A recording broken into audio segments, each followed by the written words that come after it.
உங்க லவ் பத்தி சொன்னீங்க. இந்த 3 மாசம் லவ் பண்ணிட்டு 4th மந்த் மேரேஜ் அப்படின்னு சொல்லிட்டீங்க. இந்த ஷார்ட் டேர்ம்ல எப்படி மேரேஜ் வரை எடுத்துட்டு போனீங்க? லவ் அட் ஃபர்ஸ்ட் சைட்னு சொல்லுவாங்கல்ல.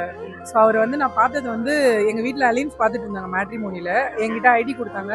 ஸ்வைப் பண்ணிகிட்டே இருந்தேன். அந்த ஒரு பர்சன் வந்து எனக்கு எப்படி அட்ராக்ட் ஆனார்னா, எனக்கு சிவன்னா ரொம்ப பிடிக்கும். ஓகே. ஸோ அவரோட ப்ரொஃபைல் பிக்கில் இங்கே சிவன் போட்டிருந்தது ஷூல. அதை பார்த்தோன்னே அட்ராக்ட் ஆகிடுச்சு.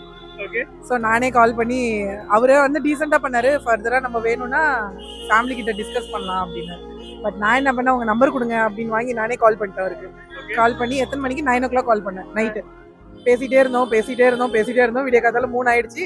நான் ப்ரப்போஸ் பண்ணேன். அவர் 4 மணிக்கு ஓகே சொல்லிட்டாரு. தென் எங்கள் வீட்டில் வந்து இந்த மாதிரி நான் மேட்ரிமோனியில் ஒருத்தர் எனக்கு ஓகே கொடுத்துருக்காரு, நீங்கள் பார்த்துட்டு ஓகே பண்ணீங்கன்னா நான் கல்யாணம் பண்ணிக்கிறேன் அப்படின்ட்டு 2 மந்த் லவ் பண்ணி 3வது மந்த்ல அப்ரோச் பண்ணேன். எங்கள் வீட்லேயும் ஓகே, பொண்ணு ஏதோ ஓகே சொல்லிட்டா அப்படின்ட்டு அரேஞ்ச் மேரேஜ் மாதிரி கொண்டுட்டு போயிட்டு எங்கள் வீட்டிலேருந்து மாப்பிள்ளை பார்க்க போனாங்க, அவங்க வீட்டிலேருந்து பொண்ணு பார்க்க வந்தாங்க. ஃபுல்லாக அரேஞ்ச் மேரேஜ் தான். கல்யாணம் முடிஞ்சு எல்லாரும் காலையும் விழுந்து ஆசீர்வாதம் வாங்குறோம் லவ் மேரேஜ்னு ரிவீல் பண்ணிட்டீங்க. அந்த மொமெண்ட் எப்படி இருந்தது ஆக்சுவலா அந்த ரிவீல் பண்ணும்போது? ஆக்சுவலி சொல்ல போனா நான் என்னோட குழந்தை, எனக்கு ஒரு கிட் இருக்கான். அவன் பிறந்ததுக்கு அப்புறம் தான் நான் வந்து நாங்கள் லவ் பண்ணோன்னே சொன்னோம். ஓகே. அது வரைக்கும் எங்கள் வீட்டுக்கு யாருக்குமே நாங்கள் லவ் மேரேஜ்னே தெரியாது.